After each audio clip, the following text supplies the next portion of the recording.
And welcome. We are about ready to start. We do still have quite a few people who are joining. And so today's session, though, is all about merchandise planning and open to buy. And this is actually our 10th session. We've been doing this for quite a while. Last year, we were doing it every month. This year, we started doing it really just once per quarter.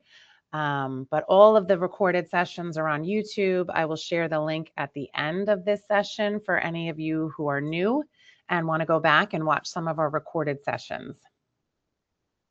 So we'll get started because we do have a lot to cover. So thank you everybody for joining. Today's session is specifically going to focus on risk. You're going to hear that word a lot. Managing risk and how top retailers buy smarter and protect profit. So before we get into it, a couple of quick things. We are recording this session, so anyone who registered will receive the recorded link after the live session. And also, of course, like I said, all of these recordings are on YouTube, and I'll share that link as well. And we really want this to be interactive.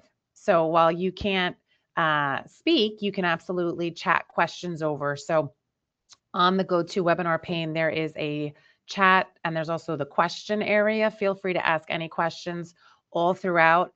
We used to wait until the end and take questions at the end, but we actually want to encourage you to ask questions all throughout, and we will pause and answer those questions all throughout the presentation because we really want to make this a little bit more conversational.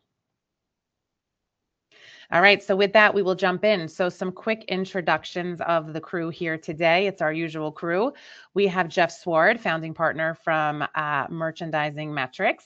We have Jeff Dillon, Director of Operations, and Dmitry, who's the CEO of Ant USA. And then my name is Michele Salerno, and I'm the Chief Growth Officer here at Celerant.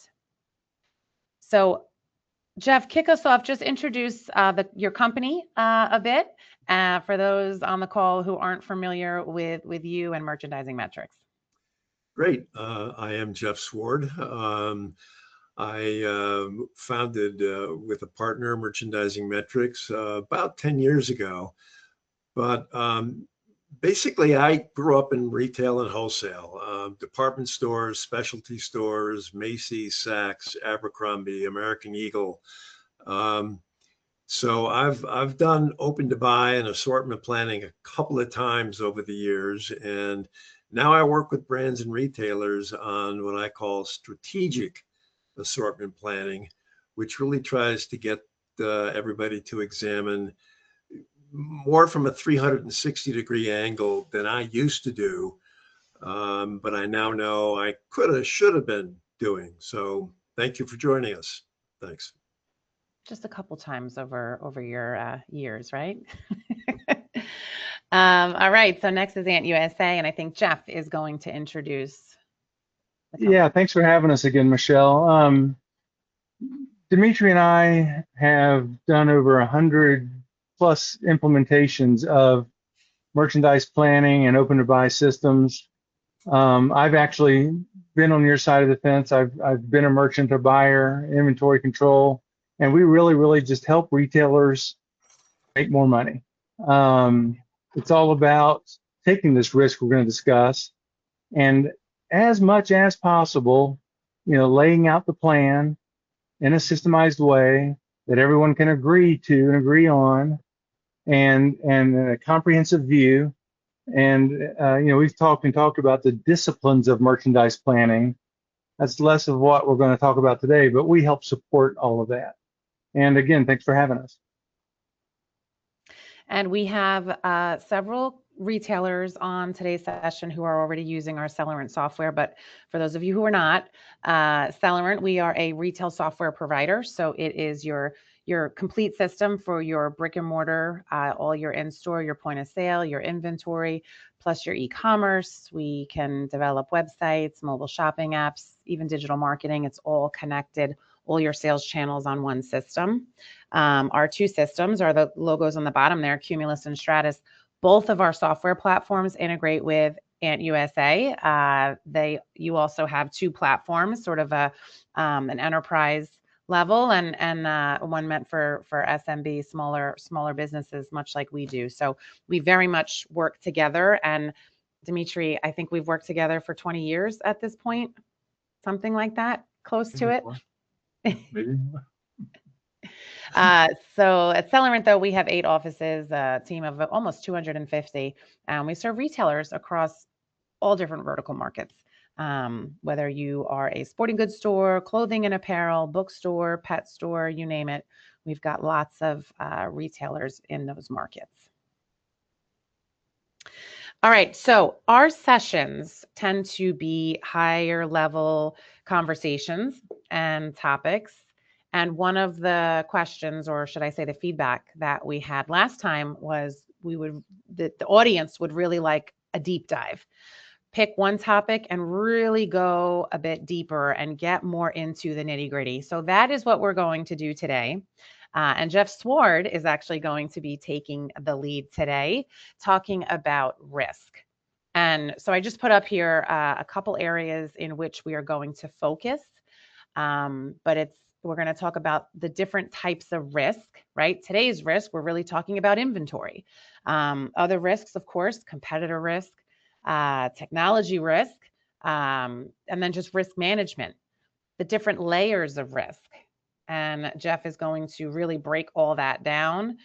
The return on risk versus reward, and how those two really go hand in hand, and finding that right balance. Risk considerations, because risk can be a good thing, right? But too much risk or too little risk, we're going to talk all through it. And then, of course, risk mitigation, and really being able to kind of pull it all together. And at the end of the day, the purpose of this session is to just help you buy smarter and have a better understanding of what risk and at what level you should be taking. So again, any questions you have, drop it in the question pane, and we are absolutely going to take a pause and answer those questions. Dmitry loves to have these fun images. It's the highlight of these sessions for me. So go ahead, Dmitry, talk us through the first one. So I'm partial to kind of thinking in the long term. As Jeff mentioned, we've been at it since the Trojan War, I think, certainly over 30 years.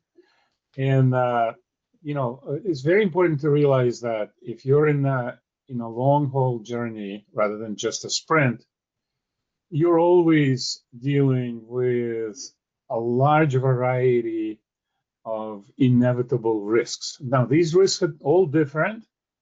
Any one of them can nail you, and you have to be able to navigate and manage. So some of the topics that we would typically talk about is, merchandising and assortment risk. You picked the wrong product, you didn't get the right amount at the right time, the buyer screwed up, right? All that kind of stuff. Nobody wants to buy what you're bringing. But even if all that's correct, then you can still not get it to the stores, you not get it to the website. The website doesn't work, you get tariffed to death, you get stuck in customs. Not so many years ago, I think there was a certain disease that produced a little bit more of supply chain disruptions, but that happens all the time, right? And then when you get all that stuff in, then you got to account for weather and seasonality, and was it cold enough for ice fishing, or was it too hot, and are your sweaters in September still relevant? And so you're always dealing with that, right? The one that we like to think about, of course, is the technology risk. Technology risk is not just that it doesn't work, but you get stuck in some of the old stuff, right? And you fall behind, or you chase the latest fad, and you fall on your face trying to get ahead of everybody else. Then, of course, there's legal, right? So your customer credit card information leaks out. Somebody says that you stole their product design, or somebody steals your product design, all that kind of stuff.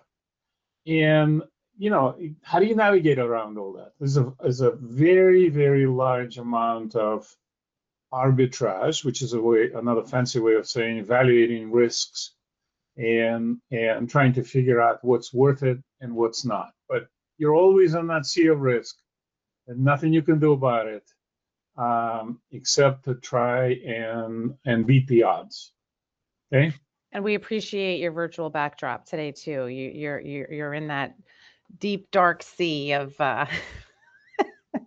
Well, I'm hoping that the tsunami doesn't hit me in the back of the head before we're Right. done, and I can still escape. Right. So let me talk about this in a little bit more detail, and then of course Jeff Sward will dive into it. Right. So there are predictable risks. What was it? The known unknowns and the unknown unknowns, right? So there are predictable risks that you know how to deal with because you've done it before. So that's where historical analysis, for example, we do planning. So in a planning system, you typically look at the data that was there last year, and for a lot of people, they load multiple years of history. So you can imagine saying, well, if last year wasn't cold enough, maybe on the average, this year will wash out, right? You try to manage some of these risks by, dealing perhaps less with seasonality and short life cycle products, right? It gets kind of like all the known stuff eventually will be both acceptable and boring. So a risk of getting your consumer bored is very, very real, right? There's been plenty of retailers that have gone out of business after having grown to enormous sizes. They got so boring that nobody wanted to buy anything. I think Big Lots was the last such. I'm not picking on anyone, but I think Big Lots was a good example of a store that if you went into, it was like, oh, geez, right? So that's a risk. That's a risk of not taking enough risk.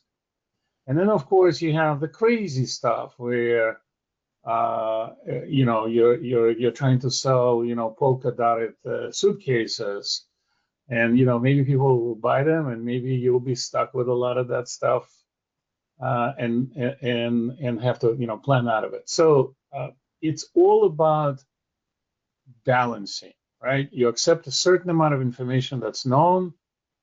You accept that there are a lot of stuff that you don't know. For example, when we design a system, just on the systemic approach, we assume that a retailer doesn't know what they want in the long term.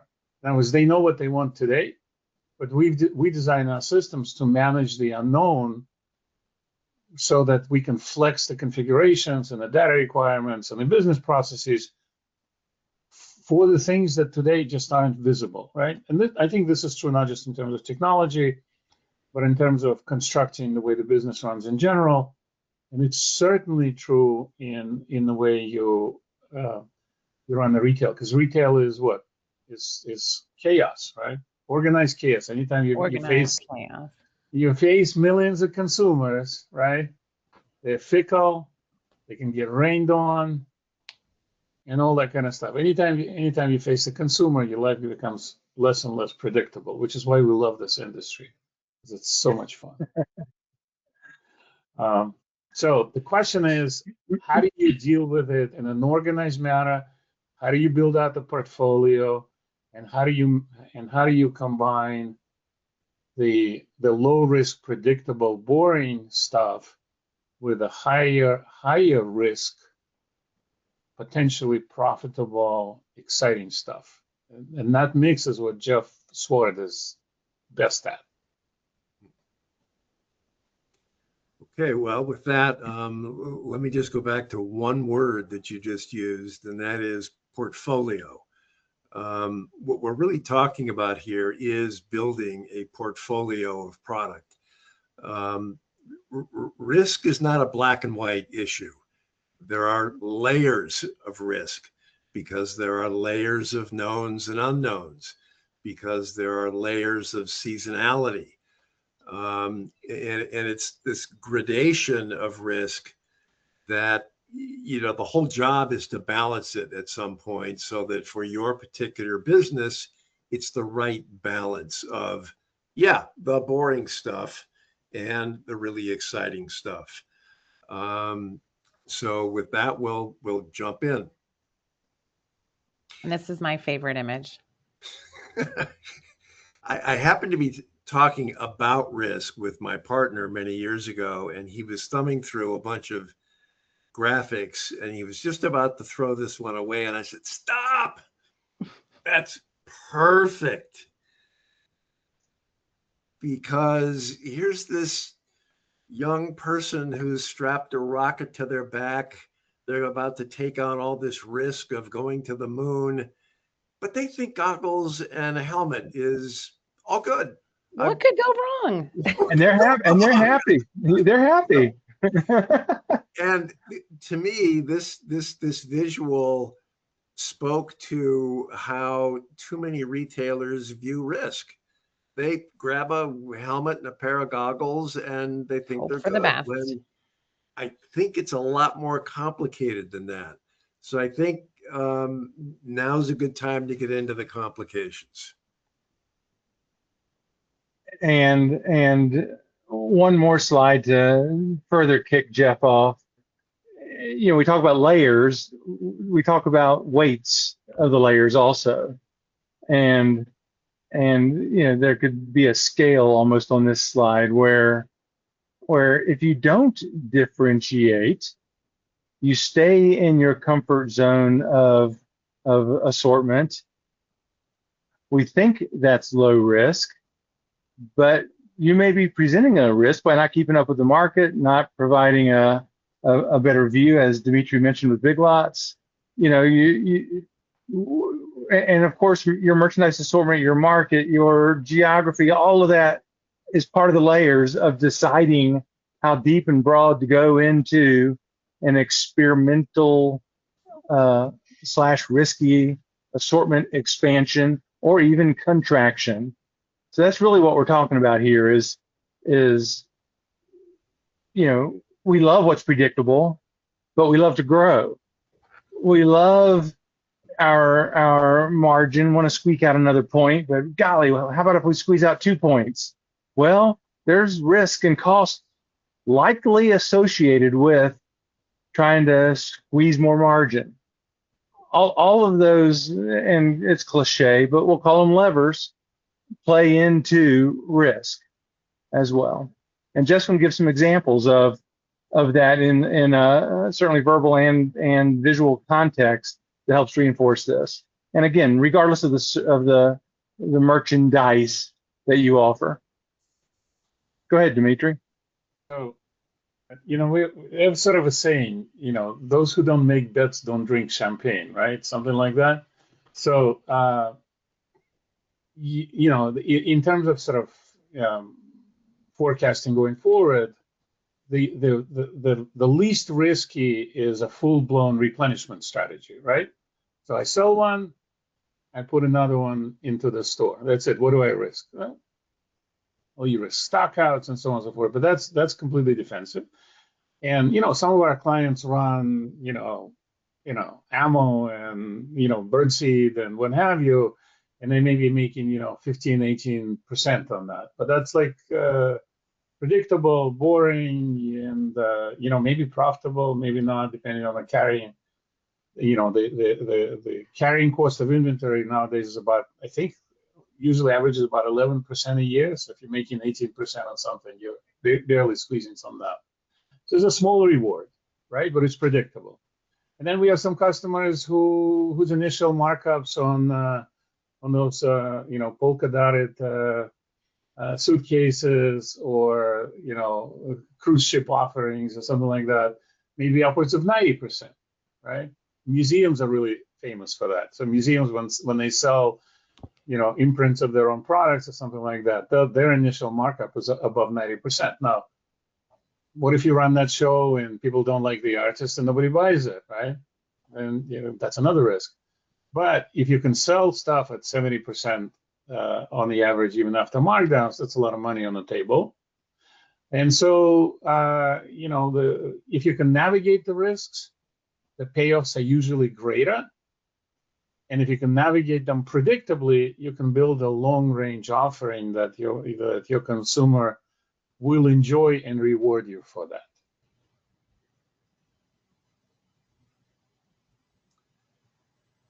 So we're going to talk about managing risk. We really, this is not about eliminating it. We manage it. It's about risk mitigation, and we want to embrace risk for the positive role that it can play if we're smart about balancing it. And that's because risk is a strategic tool. Maybe the most important thing I can say about risk is that it's a differentiator.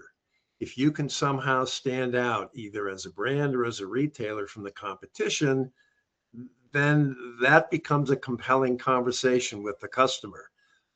But it's risky. So well, and I think a lot of retailers too, some retailers look at risk as risky and they're afraid of it and don't want to take too much risk. But without doing that, you're also minimizing your effectiveness or your ability to differentiate and have it be your best friend if you manage it well. Exactly. So I think when you put the words managed or informed in front of risk, to me, it gets a lot more comfortable. And curated risk, I think, is really diving in and being quite surgical. And down below, it says the whole point is to surgically inject enough risk to create that level of differentiation. But it's difficult, and now we're going to show you why.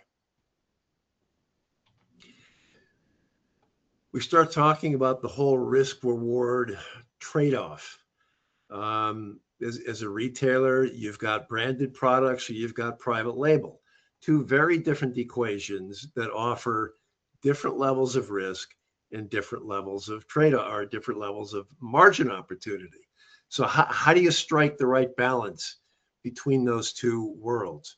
One of them is safe and known, but even in a branded environment, you can go safe or you can go new and exciting. In private label, you can knock off all the boring stuff, or you can go out and create all the new exciting product. So even if you make a decision between branded and private label, it doesn't automatically get any easier. Under either avenue, you run the risk of either underbuying and selling out, which I'm actually a proponent of every now and then, versus overbuying. I know so many times in my career, people made the mistake of overbuying because they just didn't want to ever run out. Well, you sell too much of your product at clearance prices and it becomes brand diminishing at some point. Another risk consideration is short lead times versus long lead times. With a lot of branded relationships, they've got products sitting on a shelf in a local warehouse. You can replenish as often and as much as you need to. That's a really low risk proposition versus private label, where you might be looking at 6 to 9 months to be able to get back into a product, by which time it's obsolete. That doesn't mean that private label can't be a good reorder partner. It's just a whole different conversation about staging raw materials and reserving factory time. It's complicated, but again, it draws attention to the lead time component of how you make portfolio decisions.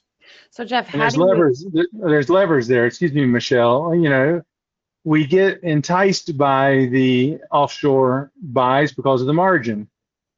We shy away from the branded short lead because of reduced margin.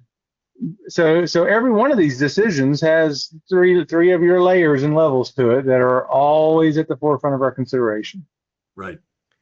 So these private labels, these exclusive products with a long lead time, how do you know that you're buying the right amount? Well, you don't sometimes. And that's why the framework for this whole thing is an open to buy conversation where you allocate that portion of the open to buy where you have to say to yourself, I might be underbuying this, I might be overbuying it, but based on history, I'm making the best prediction I know how, Based on And the data.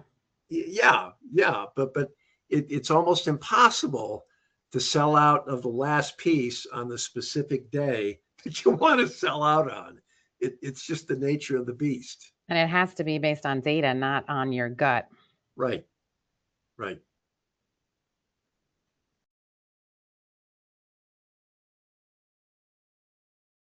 All right, so we are going to pop up a poll question here.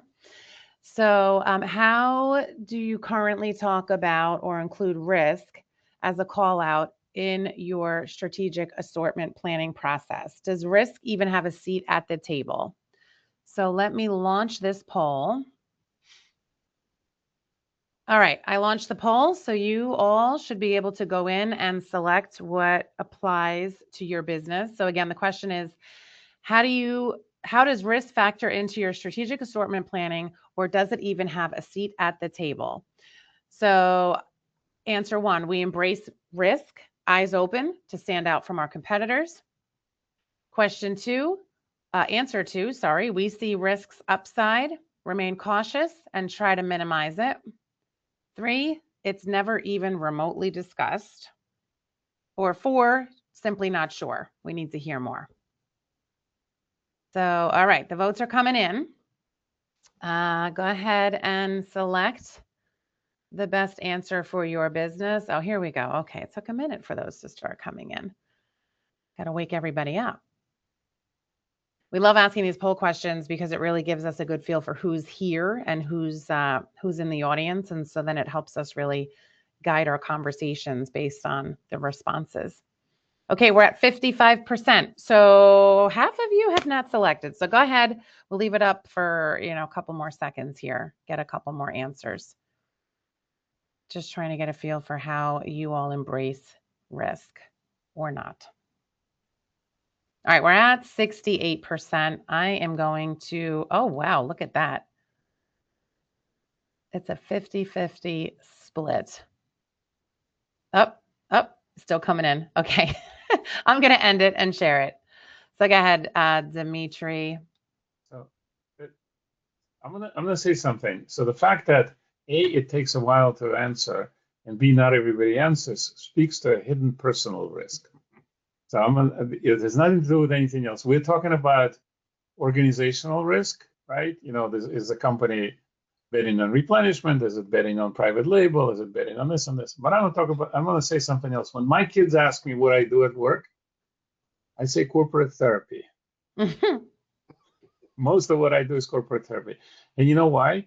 Because there's reputational risk for every buyer, merchant, director of operations. What if I make the wrong decision? What if the CFO kicks my butt? What if the GMM doesn't like it? What if I get blamed? Right? What if I get blamed for making the wrong choice? And a huge part of learning of what Jeff's presenting us is that you will always make some wrong decisions, and I talk about it like this, right? A problem is only a problem if you're not dealing with it. If you're dealing with it, if you recognize and try to deal with it, it's an opportunity. So those of you who didn't answer were probably afraid to say the wrong thing. So that means you're too risk averse. And those of you who said we embrace risk, eye open, that's great, right? As long as if you're always defensive, you will encounter other types of risk, which again we'll talk about. But think about the fact that the worst decision is no decision, right? And the worst answer is no answer. Yep. Well, at least from our poll respondents, we had 0% that never discuss risk. So that's good. 57% see risks upside, remain cautious, even try to minimize it, and 43% embrace it, eyes wide open. And it really could and should be a differentiator against your competitors. It's the ones that didn't answer, though. Those are the ones that are really afraid to say. Okay, let's keep going. We'll keep it going. All right, so risk mitigation is a must, going along with what Dmitry just said. Go ahead, Jeff. Yeah, this is why I said earlier that it immediately gets to be framed within the context of open to buy, because at some point you've got to attach specific purchase numbers to all of this product. And to me, the healthiest way to do it is with a tiered open to buy. And I'll explain a little bit, more in a few minutes. But when you tier your open to buy by risk level, you're really making the most conscious decision buy by purchase by purchase of how much risk you're taking on and in what time frame. And that all takes into account how much replenishment product versus how much storytelling product. You've made some decisions on branded versus private label. You've taken into account the lead times, how much of it I can reorder within a week and how much of it I'm not going to see for 6 months. And then more specifically, the reason that buying can't be cookie cutter these days is the regionality factors. Even if you've just got a couple of stores, the downtown store might be different than the suburban store. Seasonality, if you've got a bunch of stores across the country, you can't buy Boston and Miami the same way for October and November or December or January. I mean, the seasonality factor is huge in how you manage risk. And for event and calendar specific product, Halloween, 4th of July, whatever, you really want to sell down and out by the time that holiday is done, because the day after Halloween product doesn't have a whole lot of value unless you want to pack it up. You can't wait and do it too late. Right. Unless you're prepared to pack and hold. So well, which has a cost Dmitry mentioned earlier, 11% for 8 months, right. 9 months. Yeah. And I want to add, Jeff's going to really get into it now. I just want to add one thing before we do. These slides that we're going to look at are really for fashion industry, soft goods, apparel, but this applies to any and every market. This is not just fashion and apparel, obviously, but these specific examples are going to lean into that. Yeah, thank you for that umbrella statement. I was going to say my background happens to be apparel, so that was kind of my formative thinking. But the underlying logic here is applicable no matter what the product category. And if the word fashion doesn't fit, think in terms of shelf life. So, basics, which, live year long.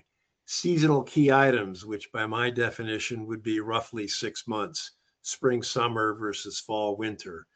Fashion, which has maybe a 2, 3, 4 month cycle, and then novelty or limited edition, which are maybe the highest risk products, but products that literally, in my mind, you drop in, hopefully that you do sell out of.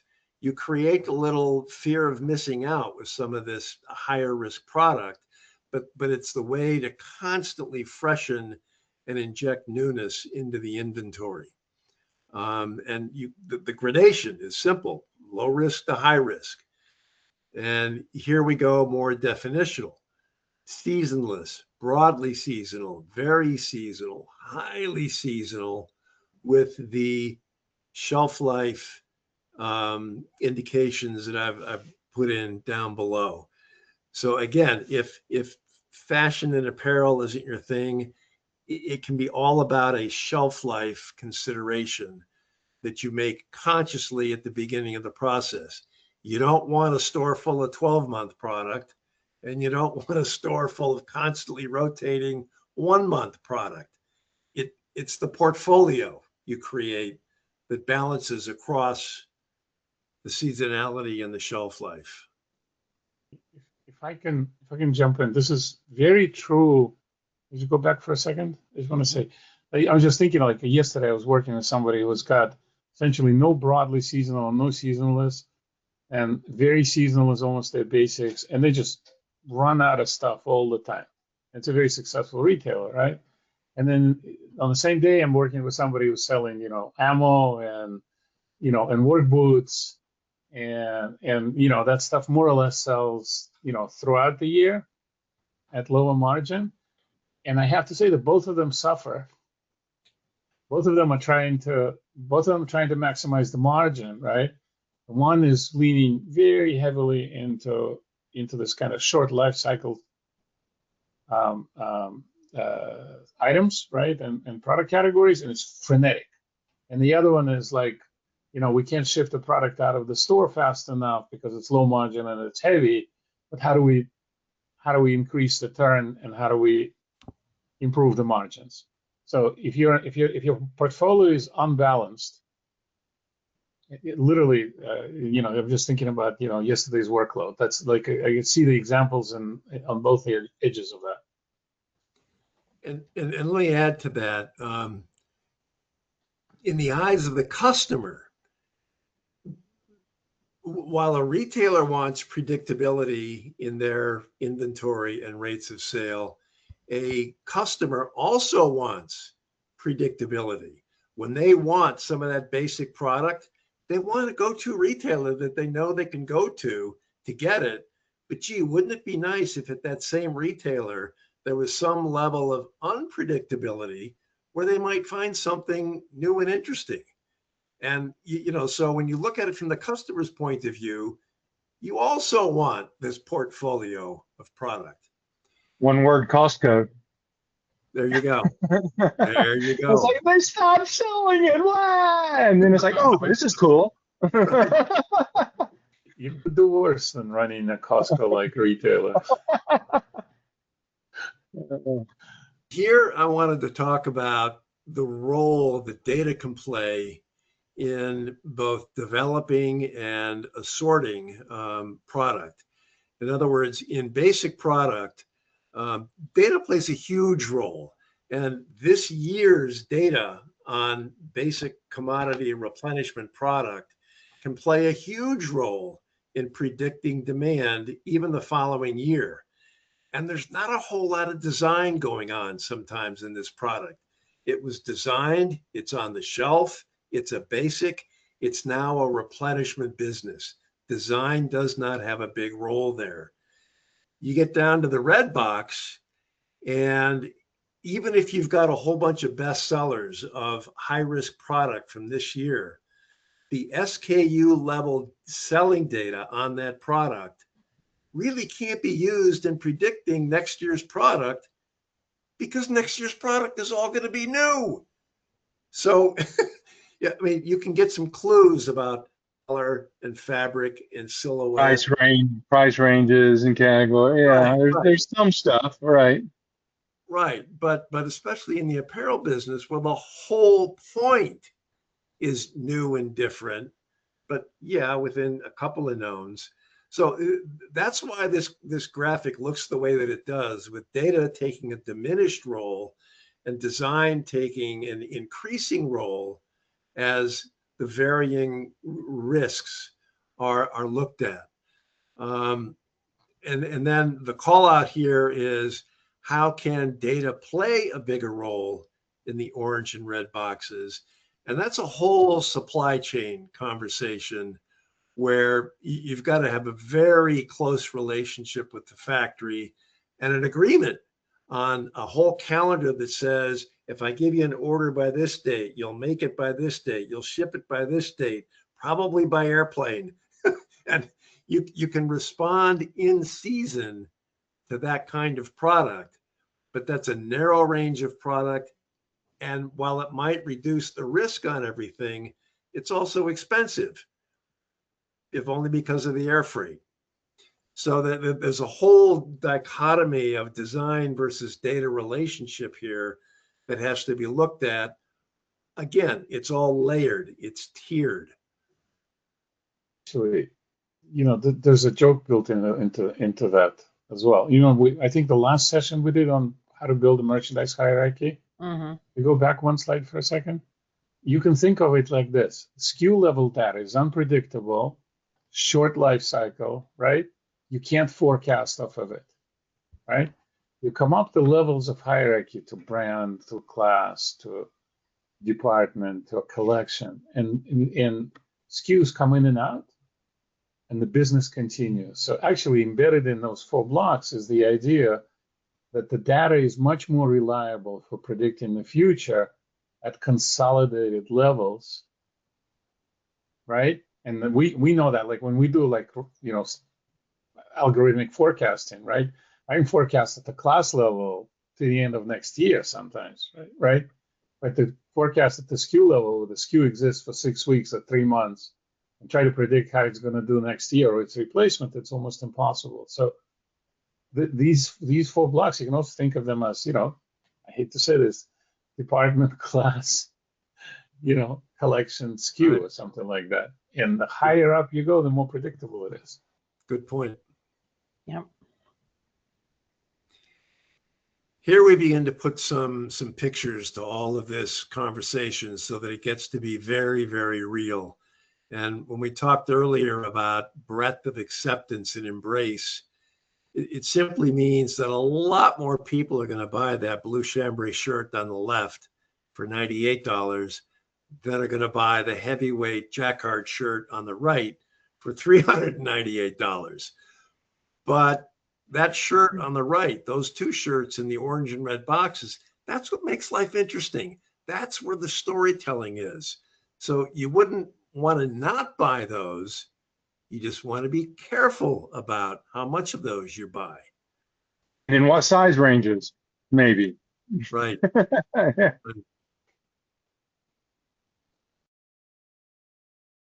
And that's what the same conversation looks like when you start to talk about bottoms. There's a gradation of novelty.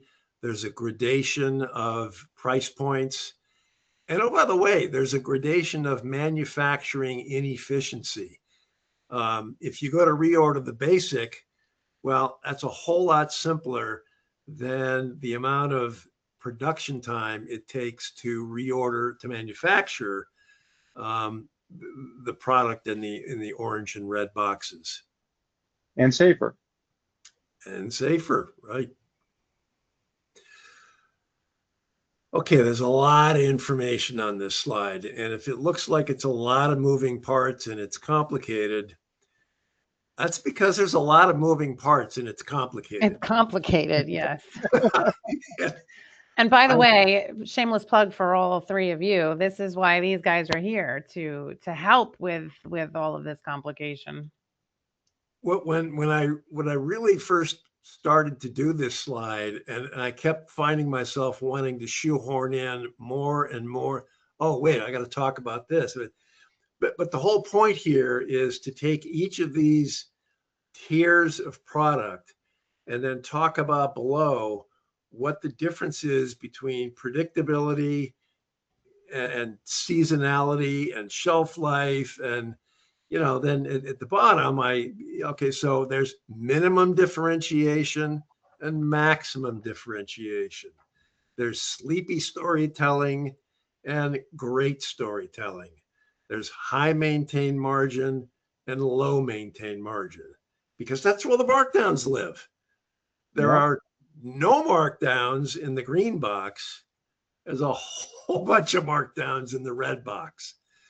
So you've got to take all these factors into consideration when trying to work on your portfolio. This is why it's a portfolio. It's not a simple yes or no. You've got to make trade-off decisions every step of the way.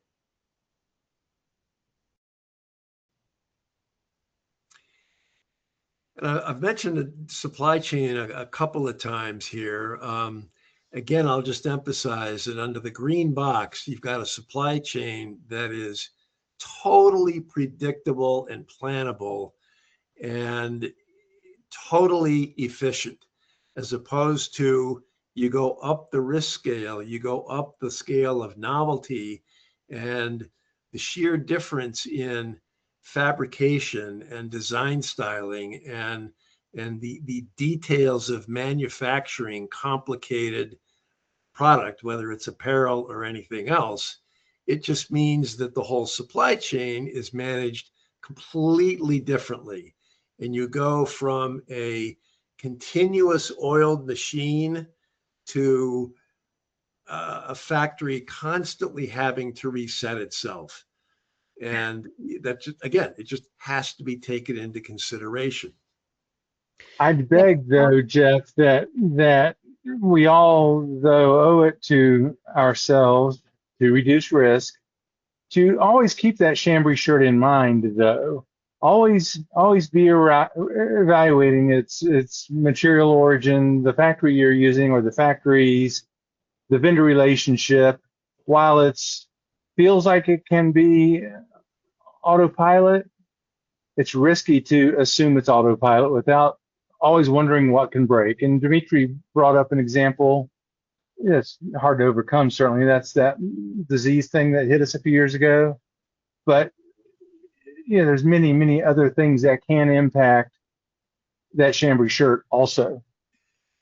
Absolutely. Whether it's sustainability or a new fabric development, or when stretch. Cotton shortages happen. So, yeah, I mean, it's going to, at least keep your finger on the pulse of those things the best you can. Yep. Mm-hmm. Jeff, talk us through those calculations in the middle there. That right smack in the middle. The open to buy. Right. For each of these different options. Well, open to buy on a replenishment system. I don't know. I'm going to use the term using a min-max modeling system where the math almost does itself.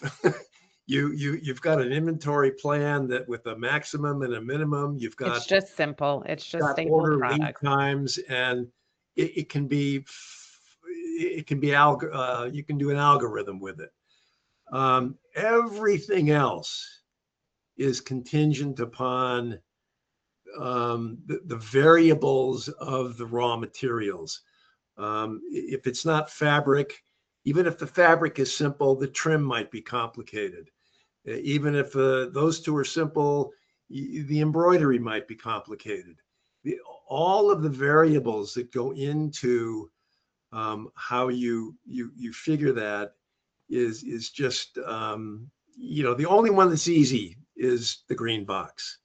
The open to buys for the others can be last year plus or minus some variable, some changing dynamic in the marketplace, some trend variation, like Jeff Dillon just mentioned, that is going to make you massage it up or down.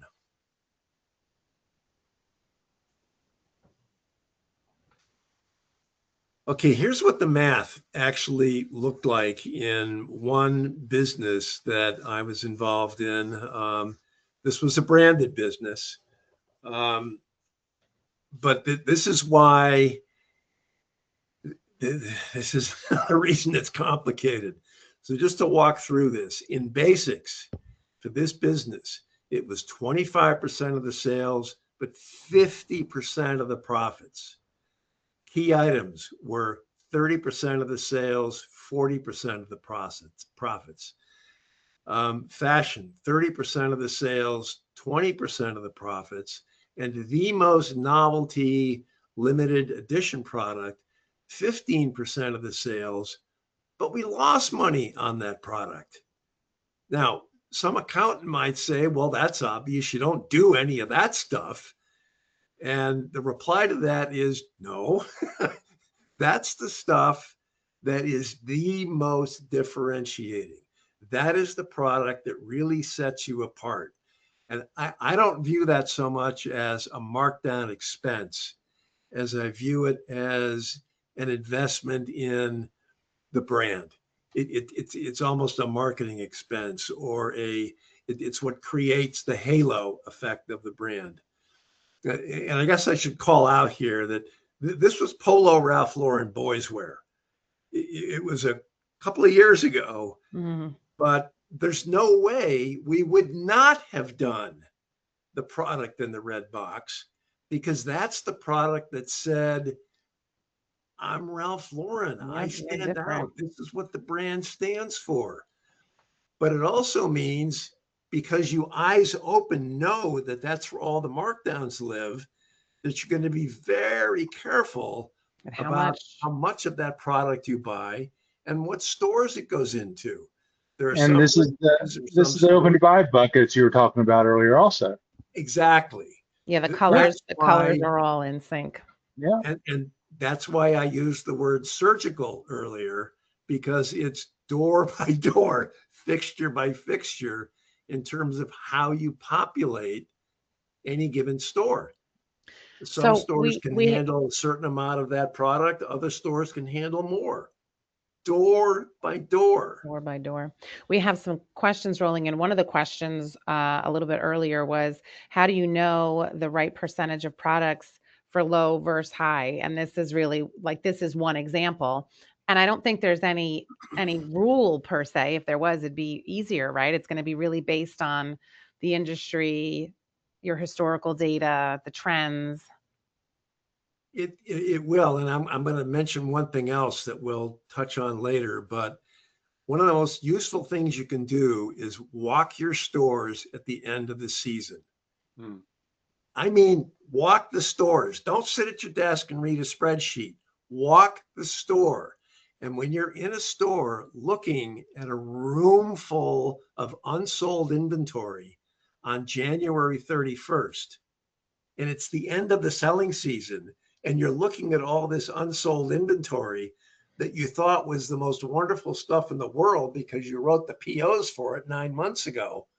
Well, all that product in that room on January 31st is telling you something. Why is it still sitting there? And what I have found in apparel is that it's almost always an overabundance of product in the orange and red boxes. Mm. Markdown racks are not full of green box products. They're not. So all that fashion product that looks so good at the beginning of the season, the retailer was not able to fully sell through it. So that goes back to an open to buy conversation that says, well, wait a minute. I might want to skew my inventory, my portfolio. I want to skew my portfolio a little bit less in orange and red boxes and a little bit more in green boxes. And conversely, if at the end of the season you've got no unsold inventory left, if you sold out of everything, you bump it up. So it's not just sitting at your desk reading spreadsheets. I find store tours to be the most teachable moment you can Well, experience. and we did a whole session on that, where you don't just do store tours in your own business, but also doing it for your competitors. The whole competitive You profile. have to be in the store and your competitor stores to really see what's going on and see what you can do differently for next season. So from the corporate therapy perspective, there's a mental trick that you can use. You are Think our of the resident corporate therapist. Oh, God forbid. I'm more of a patient myself. It just takes a long time. Think of the red stuff as the test products. So if you have, so let's say you have X doors, 30 doors, 300 doors, 3 doors, whatever, right? Some of that, I have clients that do that, right? They'll pick like the high street stores and they'll put the most expensive sneakers, knowing that they're going to lose money on it. But that A sets the brand, right? And B, they don't really put it everywhere. So then they don't risk that much. And if it goes well, then next season you lean into it. And if you think of that red stuff as the test, then it's a lot easier to explain why it didn't make you money if it didn't make you money. In other words, you're making the smaller bets with your eyes open, building the portfolio, and you're able to explain it to the GMM and the CFO and the CEO why those polka dotted suitcases were worth trying. So that's think of it as tried and true, and all the way out here is maybe test, maybe limited range, limited investment, limited doors, but worth trying. And it's those products on the right side in the red where it really is going to sort of build the reputation for your brand, set you apart from your competitors, get people in the door. Even if they don't buy that particular product, it brings the excitement and gets them in, even if they buy everything to the left in the green areas. Yeah. All right, so we are going to do another poll question here. So give me 1 second to pull this up. Where did it go? There it is. Okay, how do you know when you have taken too little or too much risk? So I'm going to launch this poll. We do have a couple minutes left. So everybody, if you can go ahead and answer this poll based on your business. How do you know when you have taken too little or too much risk?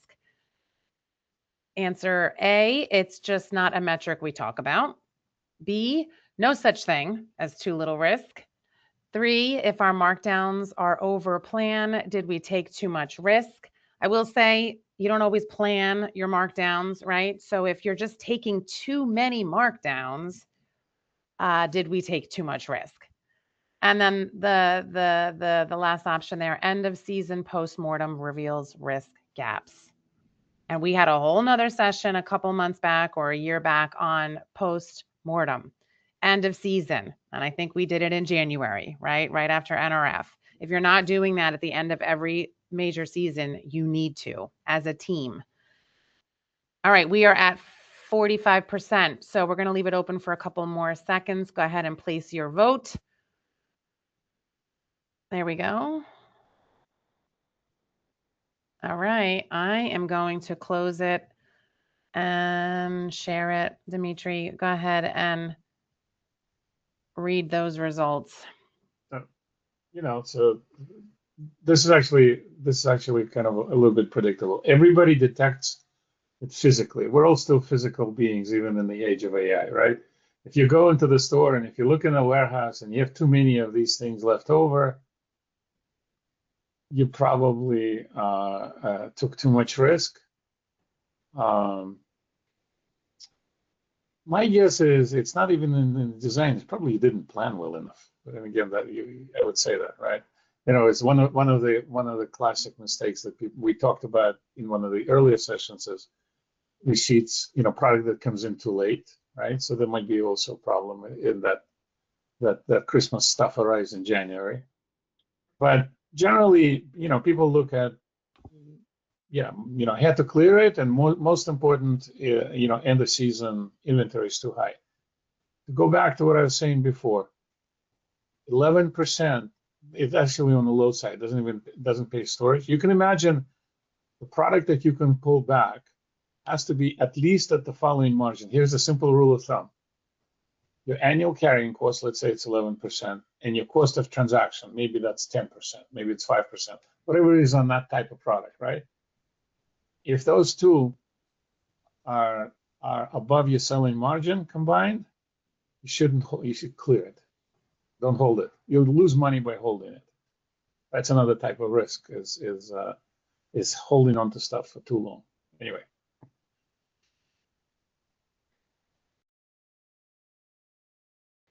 All right, so this I think is almost our wrap-up slide, Jeff. This brings us back to our 5 R's, which again, we did a whole session on this too. It's on YouTube if you want to watch it. The right product, the right price, the right place, the right time, and the right quantity. And that's really at the end of the day what it's all about. Everything that we talk about in all these sessions is all about those 5 R's. That's a wrap. Yeah, you do everything we talked about for the last hour, and you will have achieved 5R content. So this is our next session. It is going to be in October. We have not yet set a date, but we will very soon. Of course, we'll send emails out. We'll get it up on social. These pictures, though, that you see, one is, well, you can see the names there, but these are exactly the type of pictures that Jeff, you just said earlier. When you walk your store on January 30th or January 29th, which is exactly when these photos were taken, this is not what you want your store to look like. Full of stuff. So much stuff that it's just piled up and messy all over the store. That is not the goal. So our next session for October is still talking about risk, but managing buying risk, specifically under and over buying, getting a little deeper into carrying costs that really is just draining your cash, avoiding stockouts, identifying high risk inventory, and preventing aging inventory before the trends change. So a continued conversation on risk. And these are all the different sessions. This is our 10th. So we have all of these. If you want to watch 10 hours of merchandise planning chit chat, there's the link up at the top, celerant.com/webinar-series-OTB. You can search for it on YouTube as well. All of our recorded sessions are there.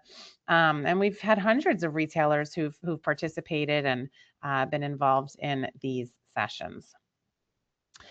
We are at time. We're actually 2 minutes over, but here's all of our information. As I say always, Jeff, Dmitry, they're all experts in merchandise planning and everything that we're talking about. So if you want to have a conversation, if you want to talk about your business, if you want to learn more, if you are interested in learning, a lot of Celerant clients on here, if you're interested in learning how our software connects all of your very important data to their planning platform, that is here too. And any of us are happy to talk about that and answer any questions you may have. You can reach out. Our direct emails are there. We're sort of at time, but I did have a couple questions. We answered one question already, which was, how do you know the right percentage of low versus high? Another question came in, and it's under or over buying, which is worse? Yes. Yes. Which is worse? Yes. Probably overbuying is somewhat worse, unless you're underbuying in basics, in which case you'll disappoint your customer. So I would say if you look at left to right, overbuying on high risk items is probably worse. Mm.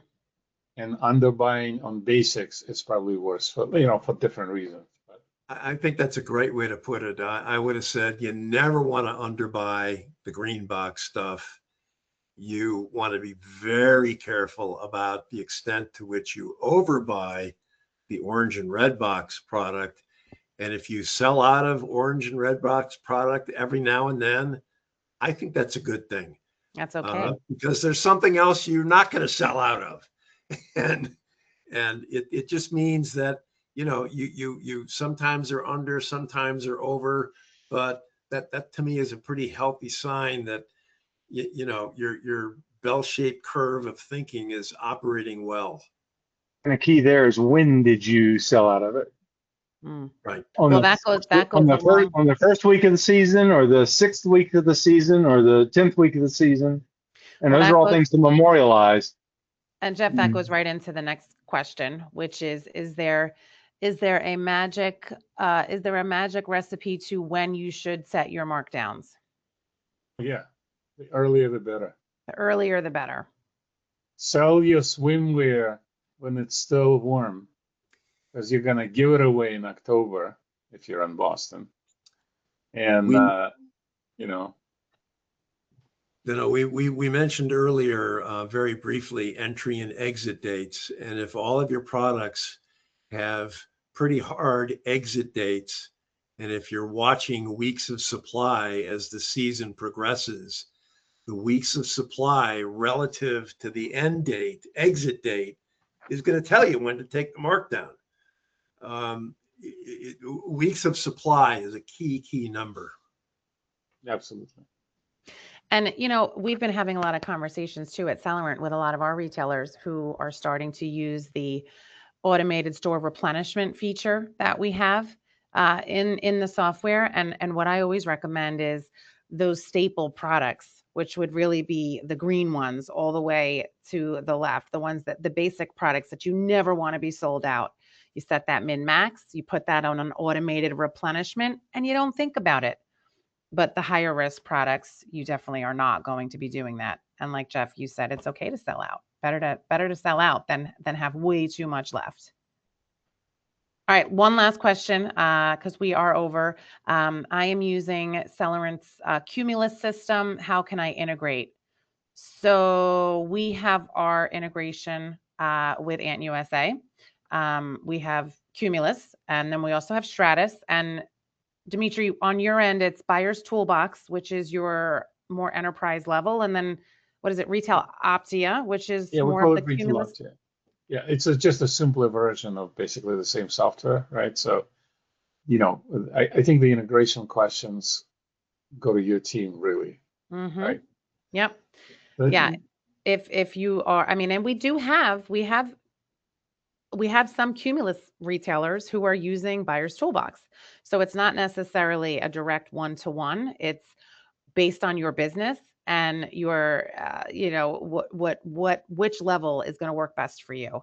So for anyone of our clients who are interested in learning more, just shoot me an email. We will connect you with our implementation team. We can discuss it. We can introduce you to either Dmitry or Jeff, talk on their end. And then we can figure out what works best for your business based on the different options, because there are options. All right. Well, thank you everybody for joining. As always, Dmitry, Jeff, thank you all. And the recording will be available soon. Okay. Take care. Bye. Bye. Thanks. Thanks.